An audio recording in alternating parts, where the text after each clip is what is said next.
ध्यान देंगे। तो आज हम कर रहे हैं कौन सा चैप्टर, रिफ्रैक्शन। कोशिश हम करेंगे वन शॉट में इसको कंप्लीट करेंगे, ठीक है ना, एक ही टॉपिक में। रिफ्लेक्शन ऑलरेडी हम कर चुके हैं। रिफ्रैक्शन अगर मैं आपसे पूछूं आप क्या समझ रहे हैं, दिमाग में क्या आता है? तो रिफ्रैक्शन का एक सिंपल सा फंडा है। क्या सिंपल सी बात है? Bending of light race. Refraction का क्या मतलब है? Bending of light race. जब भी लाइट अपना मीडियम चेंज करती है, आप इस ग्लास में ध्यान से देखेंगे तो आपको कंपास दिख रही है, एक पानी के अंदर है, एक पानी के बाहर है। दिख रहा है क्या? दोनों की लाइन सेम दिख रही है? देखिए, जो पानी के अंदर कंपास है वो थोड़ा सा अलग से टेढ़ी दिख रही है, जो पानी के बाहर है वो अलग दिख रही है। मैं निकाल रहा हूं, देखो सीधी है, ऐसा नहीं मैंने टेढ़ी करके डाली हुई है ना। अंदर डालने पर ही टेढ़ी दिख रही है, तो क्या ये असली में टेढ़ी हो गई है? आंसर है नहीं। ये एक्चुअली में एक फिनोमेना है जिसको हम बोलते हैं रिफ्रैक्शन। तो अगर आपसे रिफ्रैक्शन की डेफिनेशन पूछे तो आपको क्या लिखना है? Simple, it is the bending of light race. कब होती है बेंड? जब भी लाइट ट्रेवल करती है from one medium to another.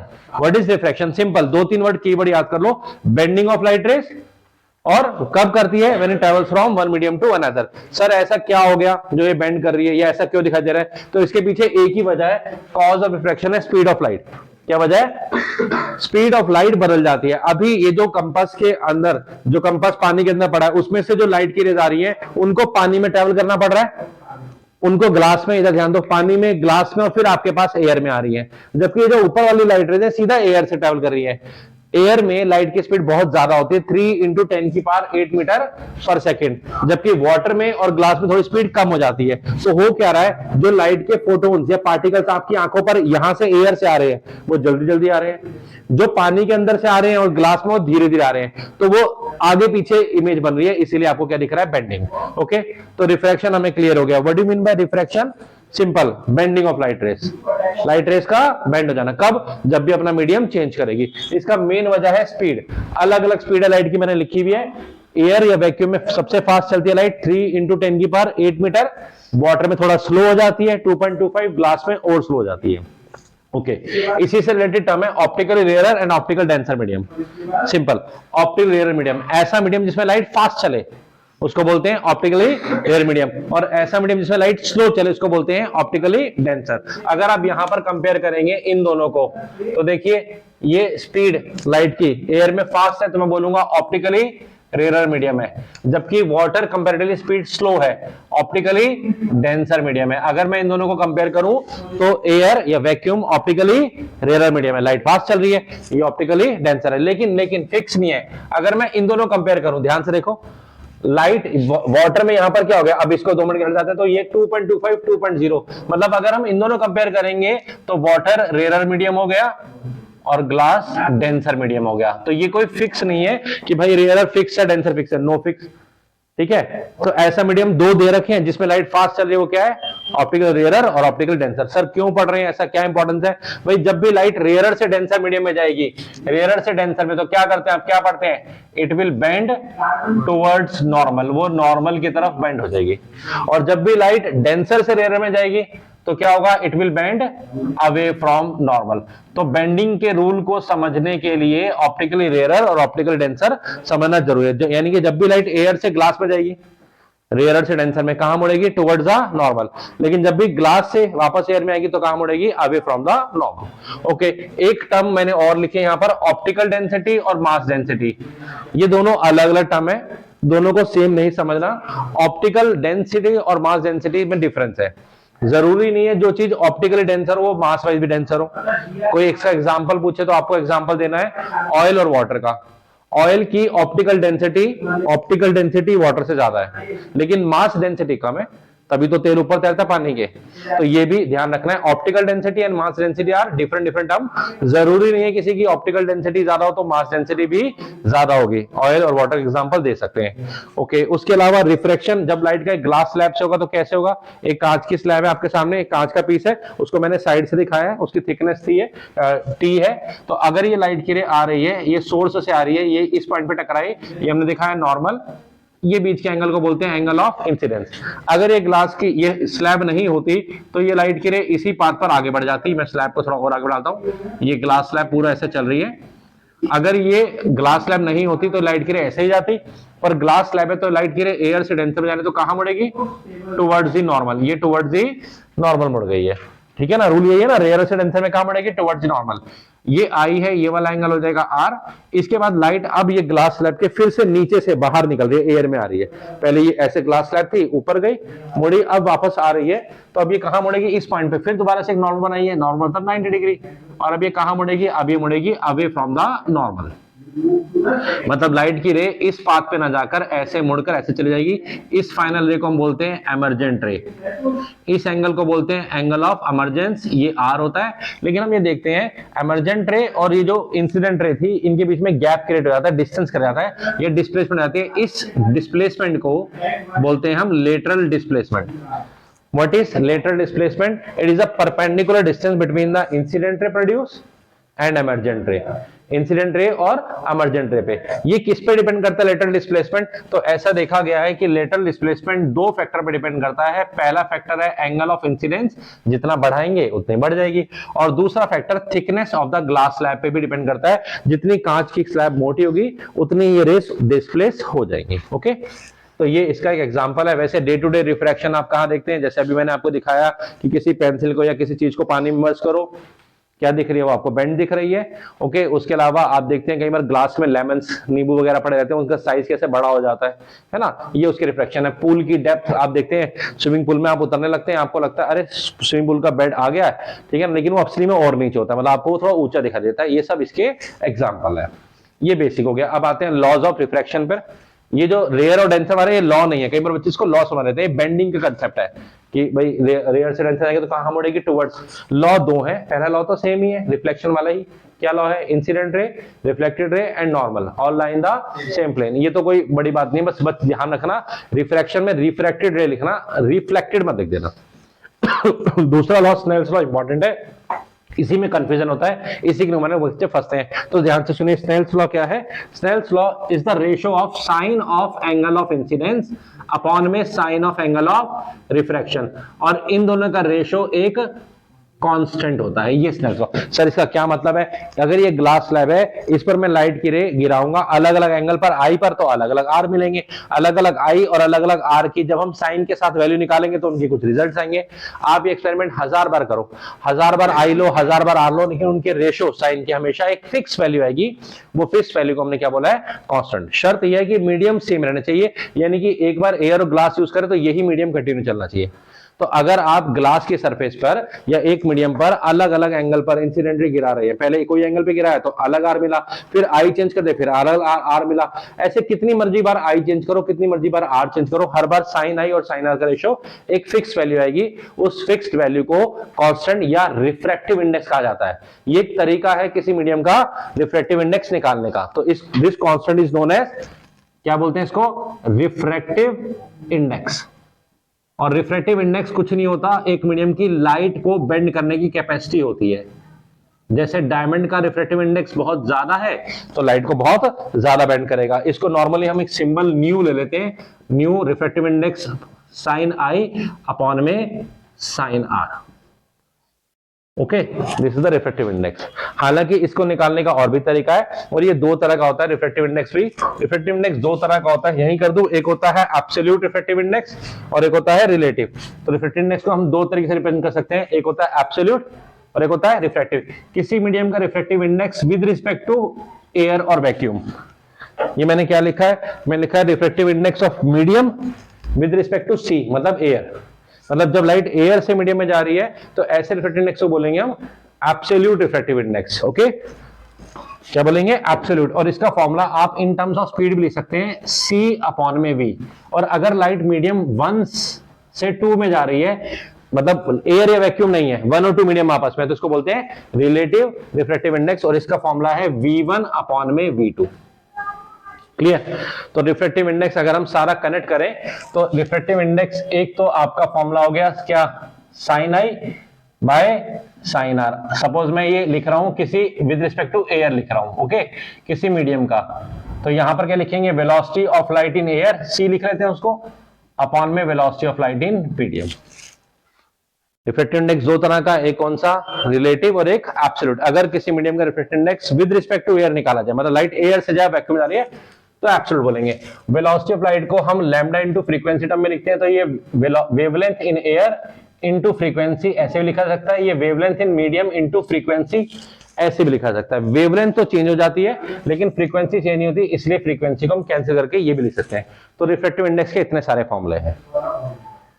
What is refractive index? Refractive index basically light को बेंड करने की कैपेसिटी होती है। कैसे निकाल सकते हैं? स्नेल लॉ से निकाल सकते हो। लैब में जाओ, अलग अलग एंगल आई के लो, अलग एंगल आर के लो, आपको साइन ए साइन का रेशियो मिलेगा, निकाल दोगे। उसके अलावा सी और बी से भी निकाल सकते हो। अगर ये एब्सोल्यूट है, रिलेटिव है? सर अगर light with respect to air उस मीडियम में जा रही तो बोलेंगे एब्सोल्यूट है, और अगर लाइट एक मीडियम से दूसरे में जा रही तो बोलेंगे रिलेटिव है। कभी कभी ये 2-3 के रिलेशन में भी आता है कि लाइट मान लो ग्लास का देगा और वाटर का देगा तो आपस में पूछेगा, तो उसके लिए एक फॉर्मूला है। अगर 2 या 3 ज्यादा मीडियम हो तो आप इसी को एक पैटर्न बना सकते हैं। जैसे बताया था मैंने, refractive index of 2 with respect to 1, कैसे बोलना है? 2 विद रिस्पेक्ट टू 1। फिर refractive index of 3 with respect to 2 is equal to refractive index of 3 with respect to 1। तो इस फॉर्मूला से वो एयर ग्लास वाला क्वेश्चन भी आप कर सकते हैं। जैसे अगर मैं आपको बताऊं एयर वाटर ऐसे दे रखा है तो एक पैटर्न बना सकते हैं, refractive index of water with respect to air multiply by refractive index of glass with respect to water is equal to refractive index of glass with respect to air. इस question में आपको water का दिया जाता है, आपको glass का दिया जाता है, और आपको ग्लास का विद रिस्पेक्ट टू वाटर या वाटर का विद रिस्पेक्ट टू ग्लास भी पूछ सकता है, तो उसका उल्टा कर देंगे। ठीक है, इस पे न्यूमेरिकल ध्यान रखना है। चलिए आगे चलते हैं। रूल्स क्या है इमेज फॉर्मेशन के बाय स्फेरिकल? रूल्स वाला ये जो रे डायग्राम है तो बहुत इंपॉर्टेंट है, जैसे उसमें थे। तो क्या क्या रूल्स होते हैं इमेज फॉर्मेशन के, उसकी बात करते हैं। तो 3 रूल्स लेंसेज में मेन है जो हम बात करते हैं। पहले कॉन्वेक्स लेंस के लिए बात कर लेते हैं। तो कॉन्वेक्स लेंस आप कुछ इस तरह से बनाते हैं, ये जो इसका सेंटर मोस्ट पॉइंट होता है ये ऑप्टिकल सेंटर होता है। यहां पर आप इसका एफ लेते हैं, यहां इसका 2f लेते हैं। एक इधर भी फोकस मेजर कर सकते हैं एफ डैश और 2f dash. Rule number first ये बोलता है कोई भी इंसिडेंट रे को पैरेलल ले जाइए। कहां से पास करेंगे? It will pass through focus, तो इसको फोकस से पास कर दीजिए। बार बार मैंने आपको सिखाया रे डायग्राम बनाने के लिए कम से कम 2 इंसिडेंट रे चाहिए और 2 रिफ्लेक्टेड या रिफ्रैक्टेड रे चाहिए।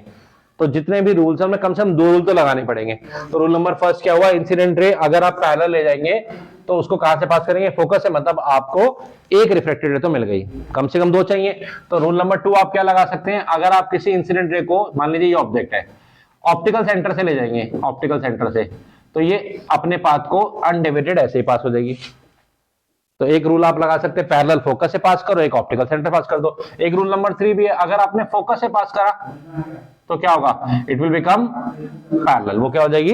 पैरेलल हो जाएगी। कॉनकेव में भी यही सेम रूल लगा सकते हैं।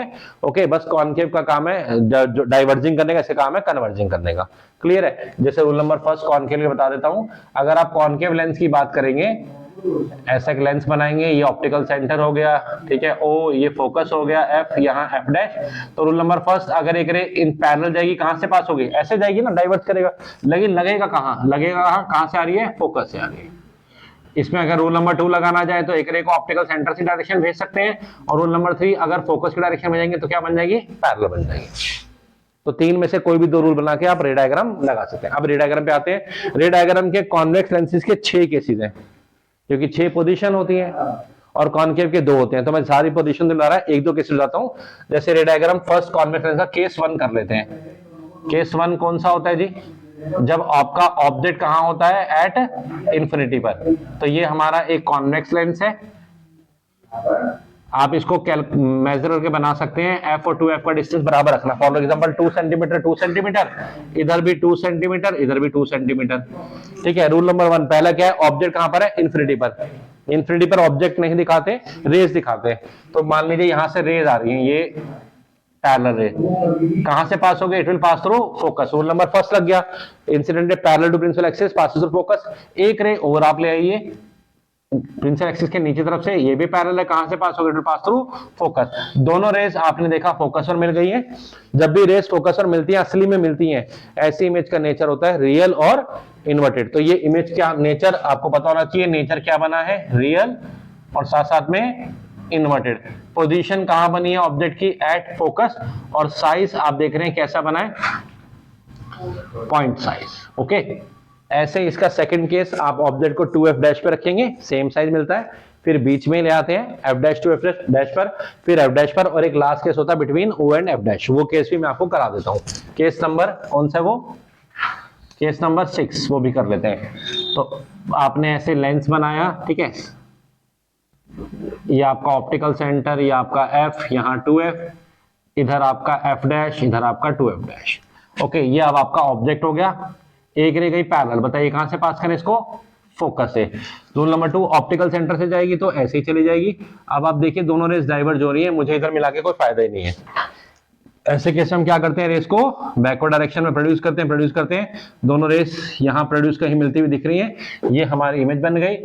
अगर ये नाम ए था तो ये इसके कॉरस्पॉन्डिंगली ये इमेज बनी है, ये नाम हो गया ए डैश और बी डैश। इस केस में इमेज का नेचर क्योंकि असली में नहीं मिली है तो वर्चुअल माना जाएगा, इरेक्ट माना जाएगा। ठीक है, पोजीशन कहां बनी है? ऑब्जेक्ट के पीछे सेम साइड में, और साइज बड़ा हो गया। ओके, तो कॉन्वेक्स लेंस सिर्फ एक यही केस है जिसमें ऐसा बनाता है, जबकि कॉन्केव लेंस में 2 ही केस होते हैं, और हर केस में कॉन्केव लेंस कैसे बनाता है? वर्चुअल, इरेक्ट और स्मॉलर। ठीक है, कॉन्केव लेंस का एक केस कर दें, नहीं वो क्लियर है, आप ऐसे ही कर सकते हैं, वो क्लियर है। ओके, तो एक पार्ट ये हो गया। अब चलते हैं न्यूमेरिकली भी हम इमेज का नेचर बताते हैं, पोजीशन और बताते हैं कहां होगी, साइज बताते हैं, और इस चीज को मैथमेटिकली बताते हैं with the help of formula.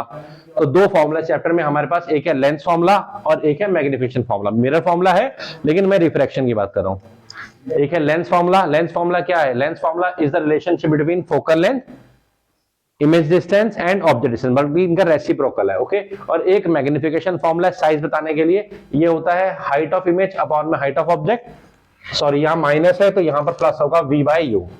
Okay, ये दोनों फॉर्मूले जब भी यूज होंगे तो साइन कन्वेंशन के साथ यूज होंगे। साइन कन्वेंशन क्या है भाई? जो भी डिस्टेंस राइट हैंड साइड में मेजर करोगे सब क्या है? पॉजिटिव, लेफ्ट हैंड साइड में नेगेटिव। कहां से मेजर करनी है ये भी बड़ा इंपॉर्टेंट है। तो जो भी डिस्टेंस मेजर होगा वो ओ से मेजर होगा। स्टार्टिंग पॉइंट क्या है? Optical centre. तो ऑप्टिकल सेंटर से राइट हैंड साइड में क्या पॉजिटिव, लेफ्ट हैंड साइड में क्या नेगेटिव। वैसे तो रूल ये है कि अगर हम इंसिडेंट के डायरेक्शन में जाएंगे तो पॉजिटिव है, लेकिन फिलहाल के लिए आप इतना याद करो क्योंकि आप हमेशा ऑब्जेक्ट को लेफ्ट हैंड साइड में रख के चलते हैं। ठीक है ना, तो ऑप्टिकल सेंटर से राइट हैंड साइड में गए तो पॉजिटिव, लेफ्ट में गए तो नेगेटिव, ऊपर गए तो पॉजिटिव, नीचे गए तो नेगेटिव। इससे हम पता लगा सकते हैं। तो with the help of lens formula हम ये बता सकते हैं, और with the help of magnification formula हम बता सकते हैं। ठीक है, इस पर एक न्यूमेरिकल है, इसको लास्ट में करेंगे। पहले एक छोटा सा टॉपिक और देख लेते हैं।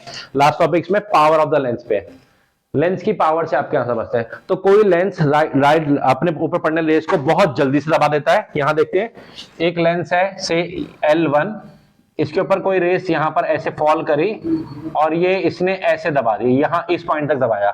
इसके दूसरा एक लेंस है से L2, इसके ऊपर अगर कोई लाइट की रेस पड़ी और इसने ये जल्दी से दबा दिया, यानी कि इसका फोकस यहां पर है तो इसका फोकस यहाँ है। तो हम ये बोलेंगे पावर ऑफ L2 ज्यादा है पावर ऑफ L1 से। तो what is power of a lens? क्या है? ये किसी भी लेंस की रेस को दबाने की, कन्वर्ज करने की या फैलाने की, डाइवर्जिंग लेंस तो फैलाएगा, उसकी कैपेसिटी है। दूसरी बात, कोई बच्चा ये भी कह सकता है सर ऐसा है ना जिसकी फोकल लेंथ कम होगी उसकी पावर ज्यादा है। आंसर है यस। तो 2 डेफिनेशन लिख दिए। It is the degree of convergence और डाइवर्जेंस ऑफ अ लेंस, किसी भी लेंस की रेस को कन्वर्ज करने की या डाइवर्ज करने की जो पावर है, या reciprocal of focal length in metre.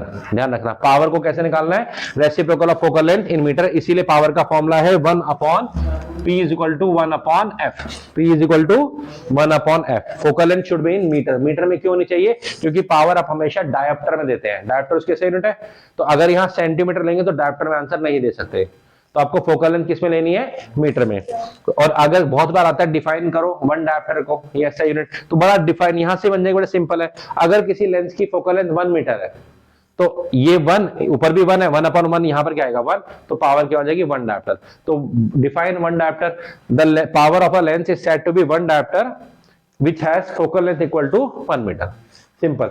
Convex lens की फोकल लेंथ पॉजिटिव होती है, राइट हैंड साइड में होती है, तो उसकी पावर भी क्या होगी?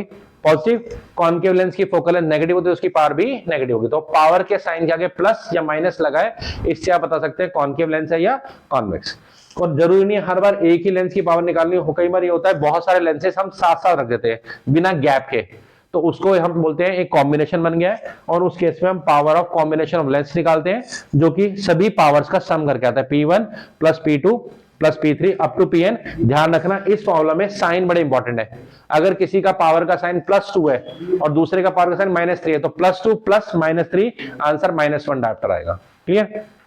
पावर का कॉम्बिनेशन क्या है? It is the algebraic sum of all the power of the lenses kept in contact. Gap नहीं होना चाहिए, कॉन्टैक्ट में हो तो निकाला जाएगा। ओके, अब एक न्यूमेरिकल देखते हैं लेंस फॉर्मूला पे जो आता है, और स्नेल्स लॉ पे तो बात कर ही लेंगे। बहुत अच्छा न्यूमेरिकल है, मैंने एक एग्जाम्पल का निकाला है। एक मतलब अगर एक न्यूमेरिकल ये करते हैं तो पूरा चैप्टर का कंसेप्ट क्लियर हो जाता है।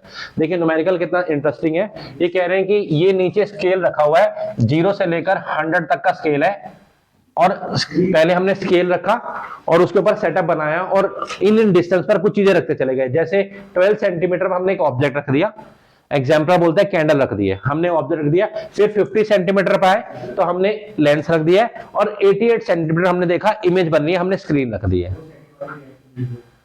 क्लियर? दोबारा से, ये 0 से 100 तक का क्या है? स्केल है, this is a scale.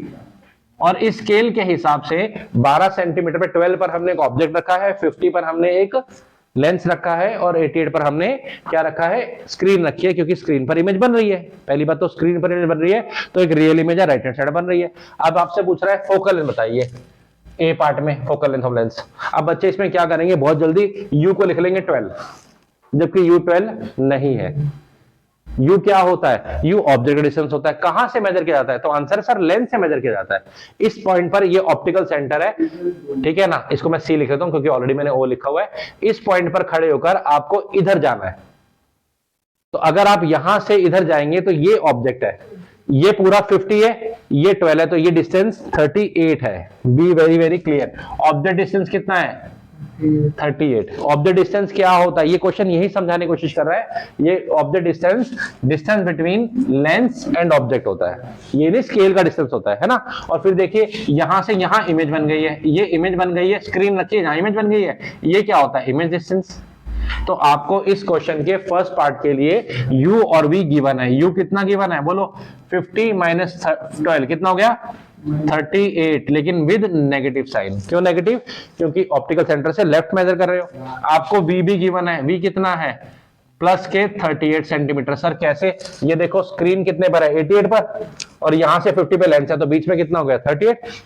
u और v गिवन है, तो आप अच्छा v प्लस है माइनस, तो आंसर है प्लस, क्योंकि हम राइट हैंड साइड मेजर कर रहे हैं। अब आप क्या लगाएंगे? By using lens formula. लगाइए फटाफट, बाय यूजिंग लेंस फॉर्मूला। क्या फॉर्मूला है? 1/f is equal to 1/v minus 1/u। पहले स्टेप पर फॉर्मूला लिखिए, फिर स्ट्रेट अवे वैल्यू डालिए। बोलिए 1/f निकालना है, 1/v 38 centimetre minus 1/u is minus 38। Minus minus क्या हो जाएगा? ये plus, plus is 2/38। 1/f is 2/38। What is f? 38 upon 2 is 19 centimetre. Answer मैंने लिखा हुआ है 19 सेंटीमीटर। एक बात। दूसरी बात देखिए, आंसर प्लस में आया है। कॉन्वेक्स लेंस की फोकल लेंथ हमेशा क्या होती है? पॉजिटिव। और यहां पर ही हमारा आंसर बता भी रहा है कि राइट हैंड साइड में पॉजिटिव है, मैच भी कर गया। एक बात। दूसरा आंसर देखिए, ये कह रहे हैं कि अगर हम ऑब्जेक्ट को 31 पे ले जाएं तो भी क्या होगा? अगर हम ऑब्जेक्ट को 31 पे ले जाएं, अगर हम यहां से इसको ऑब्जेक्ट को 31 पे ले जाएं, अभी ये 12 पर है, 31 पर ले जाते हैं, 31 पर, ठीक है? ए डैश बी डैश, तो हमारे वी का क्या होने वाला है? अगर हम ऑब्जेक्ट को 31 पर ले गए तो हमारे वी का क्या होने वाला है? तो आंसर है, अब ये डिस्टेंस कितना रह गया? 50। यू कितना रह गया केस 2 में? बताइए। अगर आप ऑब्जेक्ट को 31 पर ले गए, यानी कि अगर आपने ओ बी डैश 31 कर दिया, तो ऑब्जेक्ट डिस्टेंस कितना है? आंसर है वो है 19 सेंटीमीटर। बोलो ठीक बोल रहा हूं? 19 ही है ना? यहां से 50 था 19, ये 19 है। अभी आपकी फोकल लेंथ कितनी आई है? 19। यानी कि ये तो फोकस पे रखा गया ऑब्जेक्ट, और जब आप ऑब्जेक्ट फोकस पे रखते हैं तो इमेज क्या बनती है? तो आंसर है इमेज बनती है इन्फिनिटी पर। तो वी क्या बनेगी? वैसे निकाल भी सकते हैं। क्लियर? क्लियर? पहले केस में ऑब्जेक्ट कहां रखा था? तो आंसर है 2f पे रखा था। 19 का डबल क्या होता है? 38। तीसरा केस, अगर OB को और इंक्रीज कर दिया जाए, OB डैश सॉरी, मतलब अगर इस डिस्टेंस को और इंक्रीज कर दिया, यानी कि ऑब्जेक्ट को यहां रख देंगे, तो क्या होगा? तो आंसर आपको फोकस के अंदर चले गया। और अगर आप ऐसा करते हैं तो ये वाला केस हो जाएगा। तो अगर आप OB को इंक्रीज करेंगे तो नेचर में क्या पलट आएगा? अभी तक नेचर नहीं पलटा था। इस केस और इस केस में इमेज अभी भी रियल और इन्वर्टेड बन रही है, लेकिन अगर आप केस सी में और भी अंदर ले जाएंगे तो आप कहां पहुंच गए? Between O and F dash. अब नेचर ही बदल जाएगा। नेचर क्या हो जाएगा? Virtual and erect. और फोर्थ पार्ट में कह रहा है इसका रे डायग्राम बनाइए, ऑलरेडी हमने बना दिया है। तो बेस्ट क्वेश्चन है, बेस्ट पूरे चैप्टर के अंडरस्टैंडिंग करने का। ऐसे क्वेश्चन आते भी हैं, इससे पूरा कंसेप्ट क्लियर होगा, यू का, वी का, और आपके रे डायग्राम का, इमेज का, नेचर का, रियल, वर्चुअल वगैरह वगैरह। Okay clear? तो ये पूरा चैप्टर का मैंने एक ब्रीफ शॉर्ट दे दिया है, इससे ज्यादा चैप्टर है नहीं। ठीक है? ओके चलो, ओके, थैंक यू।